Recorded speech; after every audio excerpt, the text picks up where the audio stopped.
dito sa Papa Dudut Stories. Ikaw ay hindi nag-iisa. Dito may nagmamahal sa iyo. At dito pakikinggan ka namin kahit gaano kabigat, kahit gaano kakomplikado ang laman ng puso mo. Papa Dudut, ako po si Amara, 31 taong gulang, taga San Rafael, Pampanga, pero sa Ortigas po ako nagtatrabaho bilang Community Program Analyst sa isang malaking kumpanya. Hindi ko po akalaing isang araw ay magsusulat ako sa inyo, pero heto po ako ngayon, nagpapakawala ng bigat na ilang taon ko nang kinikimkim. Papa Dudut, may asawa po ako si Levi, isang IT specialist na nakilala ko sa trabaho many years ago. Hindi naman po extraordinary ang love story namin. Normal, tahimik. Isang kwento ng 2 taong naging magkaibigan, naging magkasundo at kalaunan naging mag-asawa. Pero ang sulat ko po ngayon, hindi tungkol sa kung paano kami nagkakilala ni Levi. Hindi tungkol sa romance, hindi tungkol sa tamis ng pagsasama, hindi rin tungkol sa karaniwang away ng mag-asawa. Ang sulat ko po ay tungkol sa isang desisyon na matagal ko nang pinaninindigan. Isang desisyon na minamahal ko pero unti-unti na ring sumisira sa katahimikan ng aming tahanan. Papa Dudut, ayaw ko pong magkaanak. Hindi dahil hindi ko mahal si Levi. Hindi dahil may takot ako sa responsibilidad. At hindi rin dahil masama akong tao. May dahilan ako, malalim, personal, at bunga ng lahat ng naranasan ko sa buhay. Pero tulad ng karamihan ng Pilipino na lumaki sa kulturang kapag mag-asawa na kayo, mag-anak na kayo, hindi po madaling ipaliwanag ang desisyong ito. At mas mahirap kapag mismong taong mahal mo ang nakakasakit dahil hindi niya maintindihan. Ang pinaniniwalaan mo, Papa Dudut, malalim at masalimuot po ang kwento ko.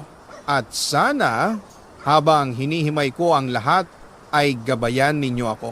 Kung saan ba talaga ako dapat tumayo sa pinaniniwalaan kong tama o sa pag-ibig na unti-unti nang sumusubo sa tibay ng puso ko. Papa Dudut, sa totoo lang, kung hindi dahil sa traffic, baka hindi naging kami ni Levi. Pareho kaming taga Pampanga noon, pero sa Ortigas nagtatrabaho. At dahil magkapareho kami ng oras, sabay kaming umuuwi, madalas sabay sa bus, minsan sa FX, minsan ay nakatayo lang sa gitna ng siksikan. Doon nagsimula ang pagkakaibigan namin. Doon ko siya nakita, hindi bilang office mate, kundi bilang taong laging nandyan sa dulo ng nakakapagod na araw. Kung minsan nga, isang tingin niya lang noong mga biyahe namin ay gumagaan na ang mundo ko. Hanggang isang gabi, maulan, walang galawan ang EDSA, amoy basa ang hangin at halos lahat ng pasahero ay tulog na. Napahiga ang ulo ko sa balikat niya. At imbes na ilayo, hinayaan niya. Parang gusto pa niyang manatili ako roon. Nagising ako dahil hawak niya ang kamay ko. Mahina, marahan, pero may diin ng taong may nais iparating. At doon niya sinabi na mahal niya ako. Hindi ako handa noon. Hindi ko in-expect, pero ang puso ko parang biglang nagising. At sa isang mahinang oo, nagsimula ang relasyon namin na halos buong taon binuno ng traffic, pagod, pero puno ng kalinga. Papa Dudut, siguro dahil sa 3 taon naming sabay na pag-uwi, sabay na pagbiyahe, sabay na paghintay sa ilaw ng EDSA, nakita namin ang isa't isa sa pinakatotoong paraan. Kaya nung nag-propose siya, pagkalipas ng 10 buwan, hindi ako nagdalawang isip. Pero bago ko tinanggap ang alok niya, Sinabi ko ang isang bagay na matagal ko nang pinaninindigan, Livy. Hindi ako sigurado kung gusto ko talagang magkaanak balang araw. Hindi iyon dahil ayaw ko ng pamilya. Hindi rin dahil ayaw ko ng pagmamahalan. Pero Papa Dudut, lumaki akong sandalan ng pamilya. Gitna ako sa 5 magkakapatid. Naging breadwinner, naging tagapuno ng mesa, naging tagapag-aruga, naging tagabuhat ng mga problema at ang pagkamatay ng tatay at kuya ko sa isang aksidente ang nagturo sa akin na ang bawat buhay na dinadala mo ay responsibilidad mo hanggang dulo. At natakot ako, hindi sa pagiging ina, kundi sa mundo na ipapamana ko kung sakaling magkaanak ako. Sa hirap ng buhay, sa gutom, sa digmaan, sa kawalan ng pag-asa ng maraming tao, minsan pakiramdam ko parang napakalaki ng mundo para sa isang batang bagong sisilang. At sinabi ko yon kay Levi, malumanay, tapat, walang paligoy-ligoy. At ang sabi lang niya noon, kung ano ang desisyon mo, re-respetuhin ko. Akala ko tapos na ang problema. Akala ko naiintindihan niya talaga. Hindi ko alam, Papa Dudut, na ilang taon pa ang lilipas at mismong salitang yon ang magiging dahilan ng unti-unting paglamig ng pagitan naming mag-asawa. Papa Dudut, bago pa ako maging asawa, bago ko pa minahal si Levi, bago ko pa naisip ang salitang pamilya, matagal na akong may pasan na hindi nakikita ng karamihan. Ako po si Amara at lumaki ako sa pamilyang isinusuka ng buhay pero pilit pa ring lumalaban. 7 kami sa bahay noon, si nanay, si tatay at kaming 5 magkakapatid. Pero matapos ang aksidenteng kumitil sa buhay ni tatay at ng kuya kong panganay, bigla kaming naging 6 na babae sa isang bahay na puno ng luha, pangamba at mga pangakong walang nagsabi, pero ramdam mo na kailangan mong akuin. Ako bilang panggitna, ako ang naging sandalan.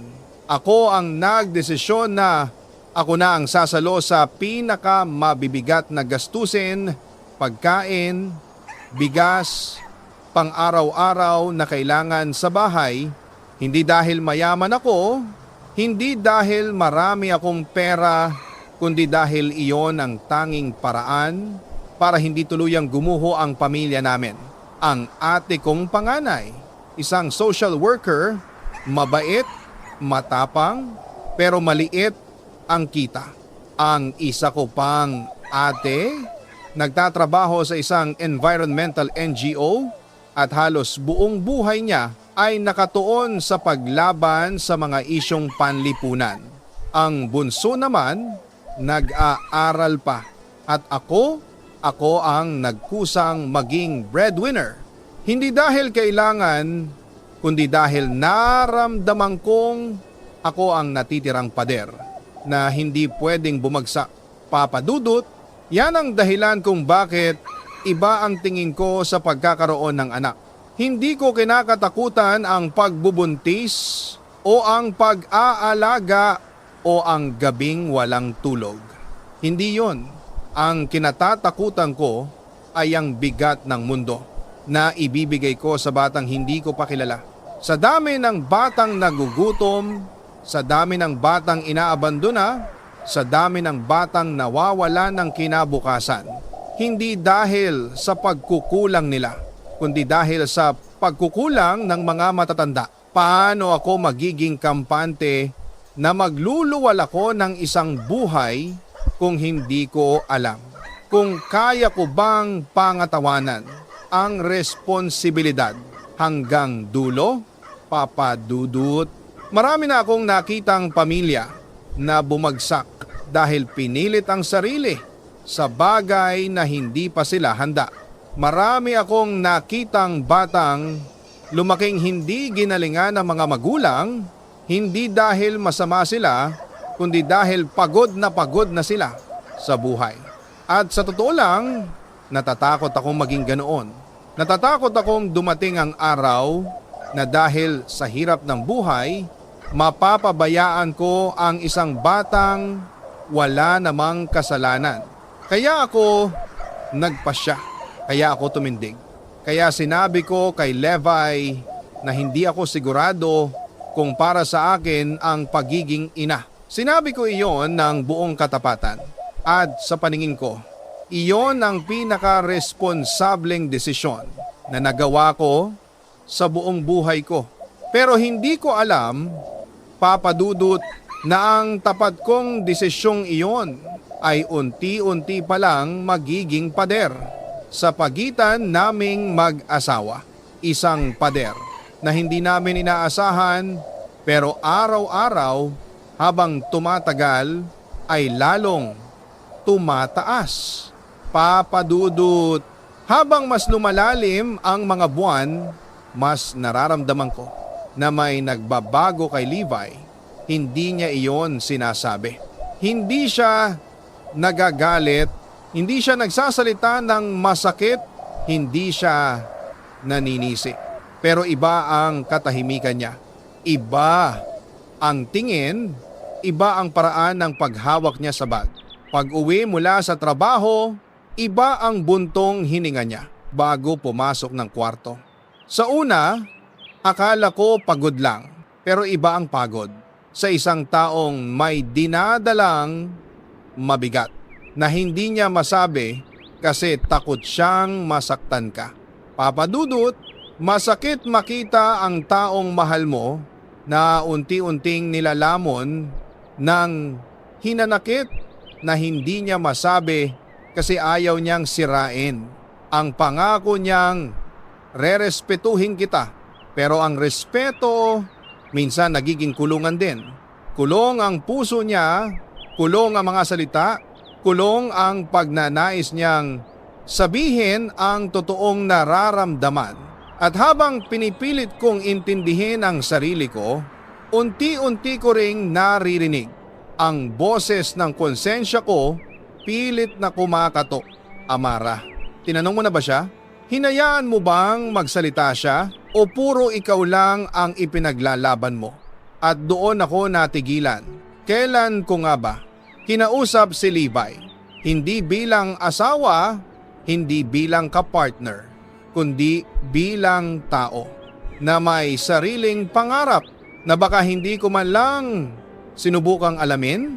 Papa Dudut, mas lalo pang lumalim ang sakit nang napansin ko na halos araw-araw nasa bahay ni Elise Levi.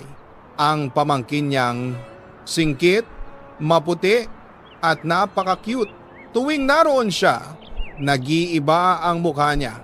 Nagiging masaya, magaan, parang nabubuksan ang isang parte ng puso niyang matagal na palang naghihintay mabigyan ng pagkakataon. Pero Papa Dudut, tuwi-tuwi na, habang pinapanood ko siyang masayang-masaya, may kumikirot sa dibdib ko. Hindi dahil nagsiselos ako, hindi dahil ayaw ko ng bata, hindi dahil masama akong tao, kundi dahil nakikita ko ang isang parte niyang hindi ko kayang ibigay. Isang pangarap na ako mismo ang pumipigil at hindi ko alam kung sino ba ang mali, ako ba o ang mundong pilit kong pinaniniwalaang hindi na dapat dagdagan ng isa pang buhay. Papa Dudut, doon dumating ang punto na nagpabago ng lahat. Isang gabi, pagkatapos ng birthday ni Elise, umuwi si Levi na parang pagod pero hindi sa katawan, pagod sa loob. Umupo siya sa gilid ng kama, tahimik, hindi umiiyak pero kita sa mata ang bigat ng isang taong pilit nagtatapang. At doon sa isang boses na halos mahina kaysa bulong, sinabi niya, "Amara, pwede ba magkaroon na tayo ng anak?" Papa Dudut, hindi yon utos. Hindi iyon pakiusap. Hindi iyon paghihimagsik. Iyon ang tinig ng isang lalaking ilang taon nang nagtitimpi, ilang taon nang nag-aantay, at ilang taon nang umaasang magbabago ang isip ko. At ang mas masakit, hindi ako handa, hindi ako nakapagsalita, hindi ko alam kung paano sasagutin ang taong ilang taon nang sumusunod, pero ngayon nagmamakaawa na. Papa Dudut, noong gabing iyon, unang beses kong nakita si Levi na nagtanong, hindi dahil gusto niya ng sagot, kundi dahil gusto niyang maramdaman na pinaglalaban ko rin siya. At doon ko natanong ang sarili ko, Amara, naging makatarungan ka ba? O naging abala ka lang sa sarili mong takot, Papa Dudut? Minsan pala, hindi ang malalakas na salita ang sumisira sa isang relasyon, kundi ang mga tanong na hindi natin masagot, ang mga salitang nabitin, ang mga pilit na okay lang ako, kahit hindi naman talaga. At nang gabing iyon, nagsimula ang isang malamig na espasyo sa pagitan naming mag-asawa. Hindi kami nag-away, walang sigawan, walang pagsasara ng pinto, walang maaanghang na salita. Pero naramdaman ko parang may kurtinang bumaba sa pagitan namin. Tahimik kami, at sa katahimikan, doon pala lumalakas ang sakit, Papa Dudut. Alam mo yung pakiramdam na gusto mong ipaliwanag, pero hindi mo alam kung paano sisimulan. Yung parang may dalawang boses sa loob mo. Isa na nagsasabing panindigan mo ang paniniwala mo, at isa na nagbubulong baka naman kaya mo siyang pagbigyan. Pero sa dulo, wala ka pa ring sagot. At habang lumilipas ang mga araw, mas lumalalim ang lamat. Pag-uwi namin galing trabaho, sumasakay kami ng parehong sasakyan, pero hindi na kami magkadikit ang mundo. Kung dati, punong-puno ng kwento ang biyahe, mga biro, mga pagod sa opisina, mga pangarap na gusto naming abutin. Ngayon ay puro buntong hininga na lang. Minsan, naririnig ko siyang tumitingin sa labas habang dumaraan ang mga pamilyang naglalaro sa park. Minsan, nahuhuli ko siyang nakatitig sa cellphone, tinitingnan ang mga litrato ng pamangkin nila. At minsan, nakikita ko siyang nakangiti kapag kausap ang kapatid niyang may anak, pero paglingon sa akin, nawawala ang saya sa mata niya. Hindi niya sinasabi, hindi siya nagrereklamo, pero ramdam na ramdam ko ang bigat na pasan niya. At ako ang dahilan kung bakit mabigat ang puso niya. Papa Dudut, isang gabi nang sinusubukan kong matulog, narinig ko siyang bumangon at pumunta sa sala. Tahimik, maingat. Parang ayaw niya akong magising, pero sumilip ako at doon ko siya nakita, nakaupo sa sofa, nakatungo at pinupunasan ang mata niya.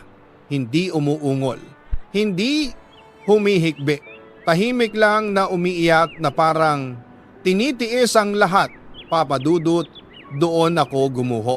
Doon ko natanong ang sarili ko ng malakas. Amara, hanggang kailan mo siya hahayaan masaktan para lang mapagbigyan mo ang sarili mong paniniwala? Pero kasabay nyon, may isa namang tanong na mas malalim. Paano kung mali ka? Paano kung hindi mo kayang maging nanay? Paano kung ipilit mo ang sarili mo at ikaw naman ang mawawasak? At doon nagsimula ang pinaka nakakayanig na tanong sa buhay ko. May mali ba sa ayaw kong magkaanak? O may mali sa hindi ko pagbibigay sa taong mahal ko? Papa Dudut, noong araw na sumunod, sinubukan kong maging masaya, magaan, mas maunawain. Pero ang totoo, naging artificial ang lahat. Para kaming 2 taong nagtatakip ng sugat para lang hindi makita ng isa't isa na may dugo na pala sa ilalim. Sumali ako sa mga family gathering nang hindi ko alam kung paano ngumiti ng totoo. At si Levi, pinipilit maging normal pero ramdam ko sa bawat paghinga niya may unti-unting nalalagas sa loob niya. Hanggang sa dumating ang araw na hinding-hindi ko makakalimutan. Habang naghahain ako ng hapunan, umupo siya sa tapat ko at sa unang beses, hindi na niya sinubukang itago ang sakit. Nagsalubong ang tingin namin. Wala siyang sinabi. Pero sa mata niya may dalawang salita lang. Pagod na ako. At sa oras na iyon, Papa Dudut, naramdaman ko kumakalas na siya. Papa Dudut, hindi ko akalaing darating ako sa puntong matatakot akong umuwi sa sarili kong bahay. Hindi dahil may kaaway, hindi dahil may gulo, kundi dahil natatakot akong makita na baka wala ng pagmamahal sa mga mata ng asawa ko. Isang gabi, pagkatapos ng buong araw na halos hindi kami nag-usap, umuwi si Levi ng tahimik. Noong una, akala ko pagod lang pero may iba sa lakad niya. Mabagal, mabigat, parang bawat hakbang ay may pinaglalaban sa loob. Naupo siya sa gilid ng kama, nakatungo at ilang minuto siyang walang imik. Papa Dudut, ilang taon ko siyang kilala pero noon ko lang naramdaman na parang mawala siya sa akin kahit hindi pa siya umaalis. Dahan-dahan siyang huminga ng malalim at sa pinakamahinang boses na narinig ko mula sa kanya, sabi niya, Amara, hindi ko alam kung paano pa natin aayusin to. Parang may sumabog sa utak ko. Parang may humila sa loob ko, mahigpit, masakit, hanggang sa hindi na ako makahinga. Gusto kong sumagot. Gusto kong sabihin na kaya namin na nagmamahalan kami, na pwede pa. Pero Papa Dudut, walang lumabas na salita. Ang lumabas ay luha. Unti-unti, bumagsak na lang sila sa pisngi ko na parang tubig na matagal nang naiipon at doon siya tumingin sa akin pero hindi na iyon ang tingin ng isang lalaking puno ng pag-asa. Tingin iyon ng isang taong nagsusumubok maging matatag pero nauubos na rin. Hindi ko alam kung hanggang kailan ko kakayanin. Na ganito tayo, mahina niyang sabi. Papa Dudut, parang may sumaksak sa dibdib ko. Hindi niya ako sinisisi, hindi niya ako minumura, hindi niya ako pinipilit. Pero sa unang pagkakataon, ramdam ko na hindi sapat ang pagmamahal namin para takpan ang pagkakaibang hindi namin masagot. Para siyang may gustong isigaw pero hindi niya masabi, kaya ang lumabas na lang ay gusto kong maging tatay, Amara, pero ayaw kitang pilitin. Ayaw kong mawala ka, pero ayaw ko ring mawala ang sarili ko.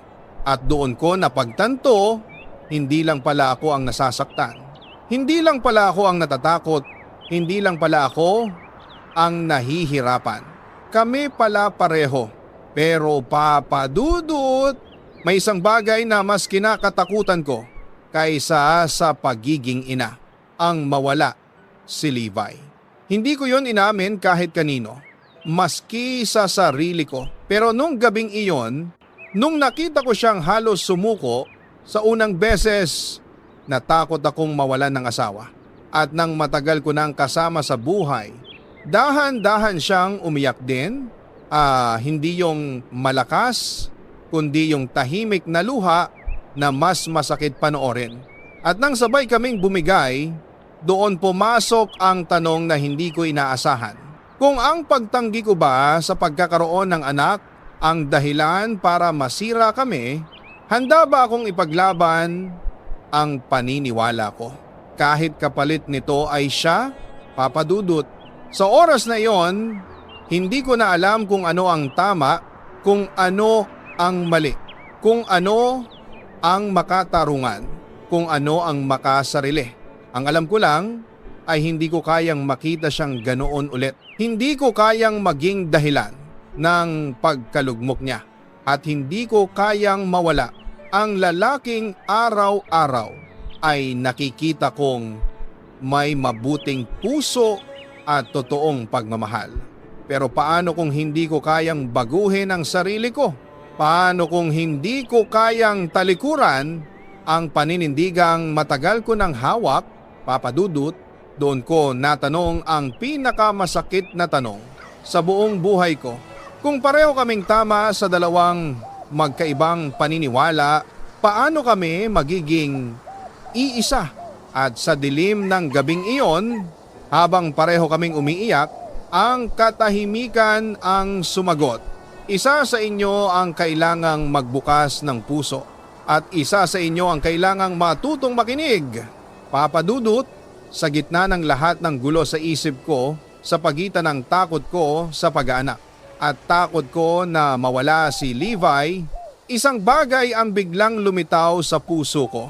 Hindi pala ako takot sa bata, takot akong magkulang, takot akong magkamali, takot akong hindi maging mabuting ina, takot akong hindi maging sapat sa isang mundong puno ng kaguluhan, krisis at mga problemang hindi matapos-tapos. Pero Papa Dudut, habang napapaisip ako, may tumama sa puso ko. Bakit ko ba iniisip ang mundong magpapahirap sa magiging anak ko kung pwede ko naman palang piliing gumawa ng mundong magiging ligtas siya? At doon, nagbago ang takbo ng isip ko. Kinabukasan, habang sabay kaming naghahanda para matulog, nilapitan ko si Levi. Tahimik lang siya, halos hindi ako matingnan pero hindi na ako papayag. Na manatili kami sa ganong distansya, umupo ako sa tabi niya at ipinatong ang kamay ko sa kamay niya. Papa Dudut, umiyak agad siya. Parang ilang araw siyang nagtimpi at ngayon lang lumabas lahat. At sa sandaling iyon, hindi na ako natakot. Hindi na ako nagduda. Hindi na ako nagtago sa likod ng prinsipyo ko. Sabi ko sa kanya sa pinakatahimik kong boses, Levi, handa akong makinig, handa akong magbukas, handa akong matuto. Hindi ko sinabing yes agad. Hindi ko sinabing ready na ako magkaanak. Pero sinabi ko ang totoo, ang pinakatotoong nararamdaman ko. Ayaw kitang mawala. At ayaw ko maging sarado ang puso ko sa buhay na pwede nating buuin. At doon, Papa Dudut, unang beses sa ilang linggo, ngumiti siya, yung ngiting hindi pilit, hindi pasakit, hindi pagtatago, kundi yung ngiting puno ng pag-asa. Hindi ko agad binago ang paniniwala ko. Hindi rin siya agad tumigil sa paghahangad ng anak. Pero sa unang beses mula nang ikasal kami, pareho kaming nagpasya na mag-usap bilang mag-asawa, hindi bilang magkabilang panig. At sa pag-uusap na iyon, napagtanto ko. Hindi niya ako pinipilit. Hindi niya ako dinidiktahan. Hindi niya ako minamadali. Gusto lang niya maramdaman na handa akong pag-usapan ang future namin. At ako naman, gusto ko lang maramdaman na hindi niya ako iiwan kahit iba ang takbo ng isip ko. At doon nagtagpo ang dalawang puso namin. Hindi dahil magkapareho na kami ng paniniwala, kundi dahil pareho kaming handang makinig.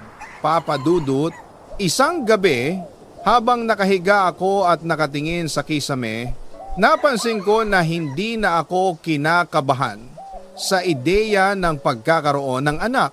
Hindi dahil nagbago bigla ang mundo. Hindi dahil nawala bigla ang problema. Hindi dahil na-realize kong mali ako. Kundi dahil na-realize ko na kung si Levi ang magiging ama, hindi ko kailangang matakot. Dahil nakita ko kung paano niya mahalin ang pamangkin niyang si Elise. Kung paano siya magpuyat para tumulong sa tuition ng kapatid. Kung paano siya magpakumbaba, magpakabait, magpakatatag, kahit nasasaktan na. At naisip ko, kung may taong gusto kong maging tatay ng magiging anak ko, siya iyon.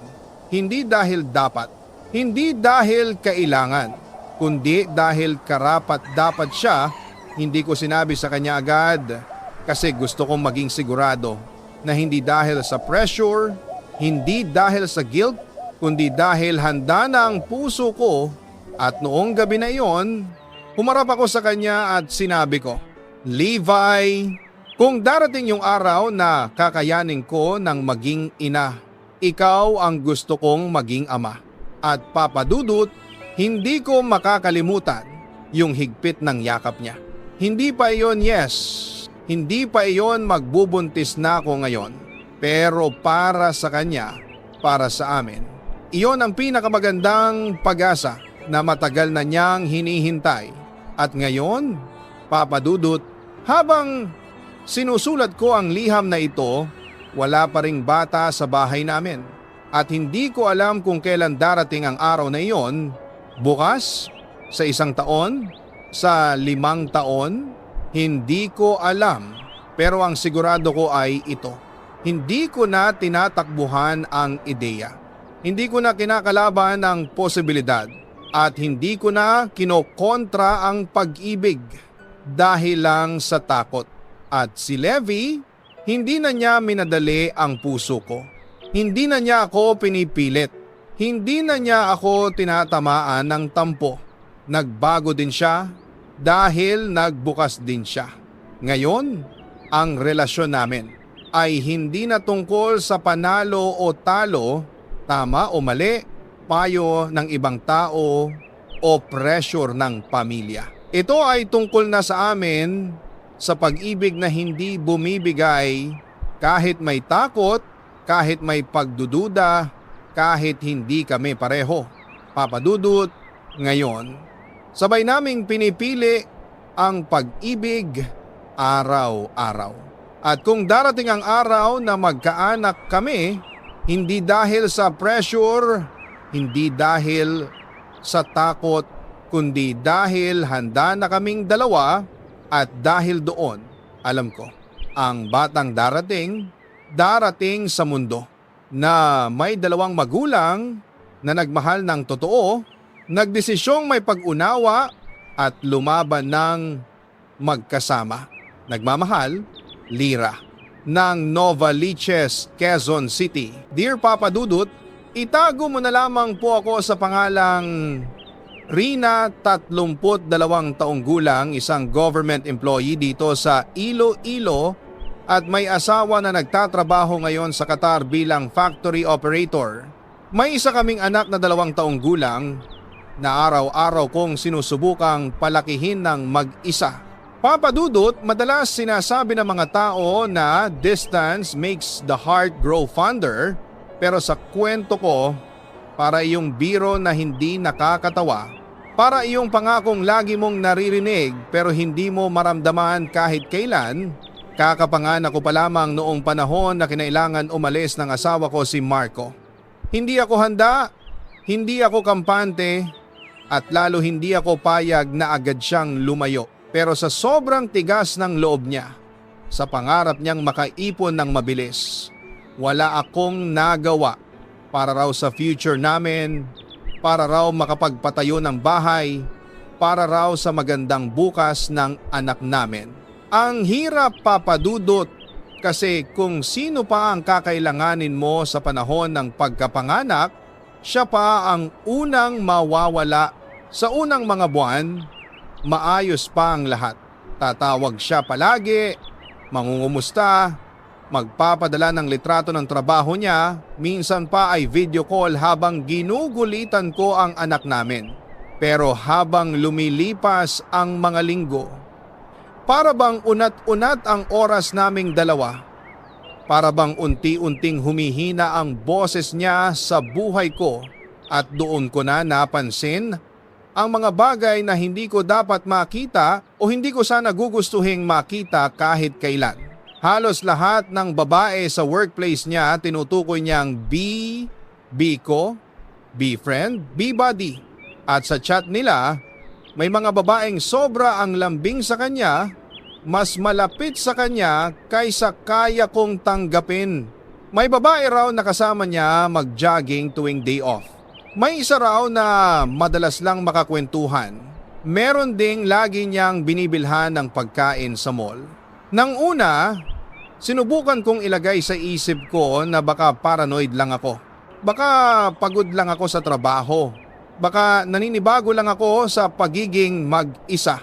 Pero Papa Dudut, paano ka hindi kakabahan? Kung may mga selfie silang magkadikit ang mukha o video na siya mismo ang nagpupunas ng pawis ng babae, paano ka magtitiwala kung sa bawat tanong mo, lagi lang niyang sagot, problema mo na yan, tropa ko lang sila.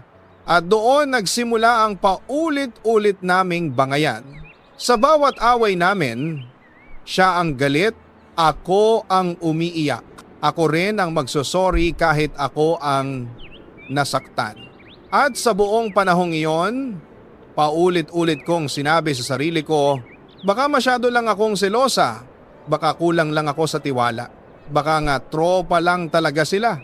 Pero kahit anong pilit kong kumalma, parang may tinik na hindi mailuwa sa dibdib ko. At noong araw na iyon, noong nabasa ko ang isang mensahe sa messenger niya, doon ko napatunayan, hindi ako mali.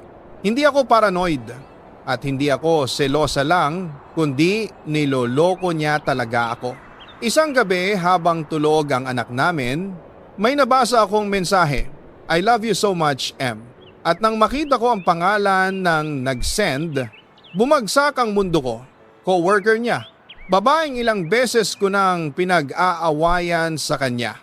Babaeng pilit kong tinatanggal sa system niya. Pero pilit niyang ipinagtatanggol. At doon, Papa Dudut, nagsimula ang tunay na bagyong nagpabago sa buhay ko. Dear Papa Dudut, simula nang makita ko ang mensaheng iyon, hindi na nawala ang kirot sa dibdib ko. At kahit paulit-ulit kong gustong kumbinsihin ang sarili ko na baka simpleng biro lang iyon, hindi ko magawa. Kasi Papa Dudut, hindi I love you so much ang biro ng isang taong tapat. Hindi iyon mensahe ng lalaking umaalis ng bansa para raw sa pamilya. Hindi iyon salita ng asawang nangakong uuwi pa rin sa akin. At simula noon, hindi na ako mapakali. Tuwing break niya sa trabaho, lagi kong hinihiling na sabay kaming mag-screen share para lang makita ko kung may tinatago ba siyang iba. Pero imbes na intindihin niya ang takot ko, galit ang ibinabalik niya. Sinabi niya na hindi raw siya nakakain dahil pinipilit ko siyang magpakita ng chat. Sinabi niyang wala daw akong tiwala. Sinabi niyang ako ang problema. Hanggang lumayo na siya ng lumayo, hanggang sa isang araw, bigla na lang niyang sinabi na hiwalay na raw kami. At alam mo Papa Dudut kung ano ang mas masakit, ako pa rin ang nagsorry. Ako pa rin ang naghabol, ako pa rin ang umiyak kahit ako ang niloko. Nang bumalik kami sa ayos, pinilit kong maging mahinahon. Pinilit kong maniwalang wala nga raw nangyari. Pinilit kong ibalik ang tiwalang unti-unti niyang sinira. Pero hindi ko alam na habang abala ako sa pag-aayos, siya naman pala ay abala sa pagbuo ng ibang mundo, isang mundong hindi ako kasama. Isang araw habang naglilinis ako ng lumang telepono niya na naiwan dito sa Pilipinas, napansin ko na dalawa ang accounts na naka-login sa parehong number. Dalawang Facebook, dalawang Messenger, dalawang buhay. At doon ko natuklasan ang isang account niya na hindi ko alam na pagmamay-ari niya isang dami account at doon malinaw kong nakita ang buong kwento na matagal niyang tinatanggi. Matagal na pala silang may relasyon ng babae. Hindi lang tropa, hindi lang biro, hindi lang kalokohan. At higit sa lahat, ilang beses na pala silang nagkita ng palihim habang ako ay nagpapagod dito sa Pilipinas. Mag-isa, may anak, walang pahinga.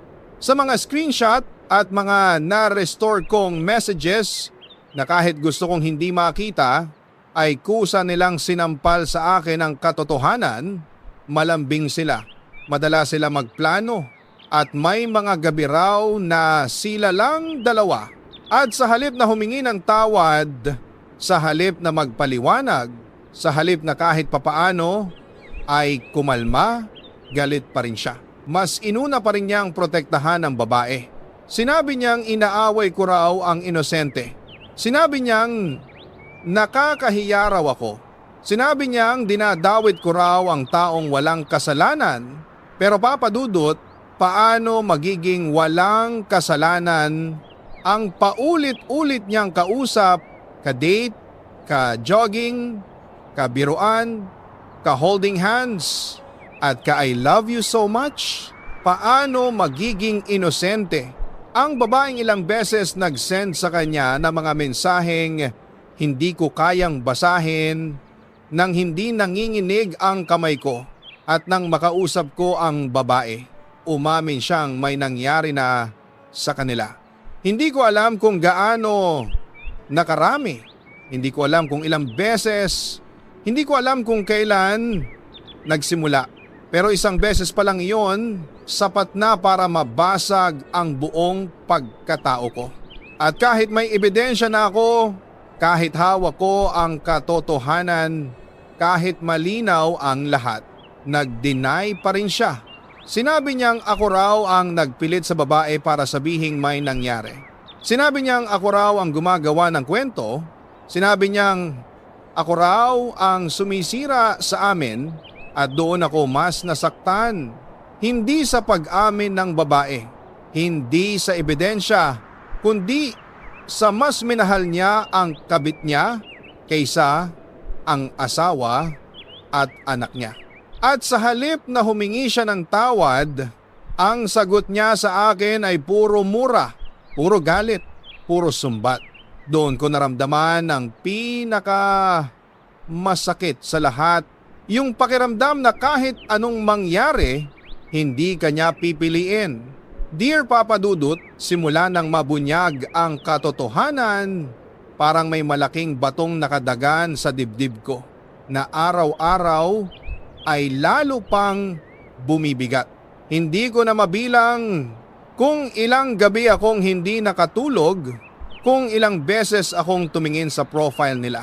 Kahit alam kong masasaktan lang ako, kung ilang pagkakataon kong pilit ipinaalala sa sarili ko na kailangan kong maging matatag para sa anak namin, pero gaano ka ba talaga katatag kapag bawat oras ay may sumasaksak sa puso mo? May araw na hindi ko na halos makayanan ang bigat ng lahat. Habang hawak ko ang cellphone ko, paulit-ulit kong binabasa ang mga salita nilang dalawa, yung lambing, yung pangungumusta, yung mga pangakong hindi ko man lang narinig mula sa asawa ko kahit isang beses. Noong nasa piling ko pa siya, masakit Papa Dudut, sobrang sakit na parang nilalapnos ang pagkatao ko. At ang pinakamasakit pa, tuwing kakaharapin ko siya tungkol sa ginawa niya, hindi siya humihingi ng tawad. Wala siyang pagsisisi, wala siyang pagpapakumbaba. Tuwing sinasabi kong magsasampa ako ng kaso, tuwing nababanggit ko na ipapadeport ko silang dalawa, ang sagot niya ay hindi paghingi ng tawad, kundi pagbabanta na tatapusin niya raw ang buhay niya o bigla raw siyang uuwi kahit wala sa plano. Hindi ako tanga, Papa Dudut. Ramdam ko na ginagawa niya iyon hindi dahil natatakot siyang mawala ako, kundi dahil ayaw niyang mapahiya kapag nalaman ng pamilya niya na may ginawa siyang masama. Kahit kailan, hindi ko nakita na pinoprotektahan niya ako. Pero sa babae niya, handa siyang makipag-away. Nang minsang pilip ko siyang kausapin, halos hindi siya makatingin sa akin. Pero alam kong hindi dahil nahihiya siya, kundi dahil alam niyang mali siya. Pero mas pinipili pa rin niyang ipagtanggol ang mali. Sa bawat araw na lumilipas, lalo kong nararamdaman na parang unti-unti akong namamatay sa loob. Minsan, Habang natutulog ang anak namin, napaupo na lang ako sa gilid ng kama, yakap-yakap ang sarili ko. Hinihiling na sana kahit isang segundo lang maramdaman ko ulit kung ano ang pakiramdam ng hindi niloloko, hindi pinapalitan, hindi itinataboy. Ang dami kong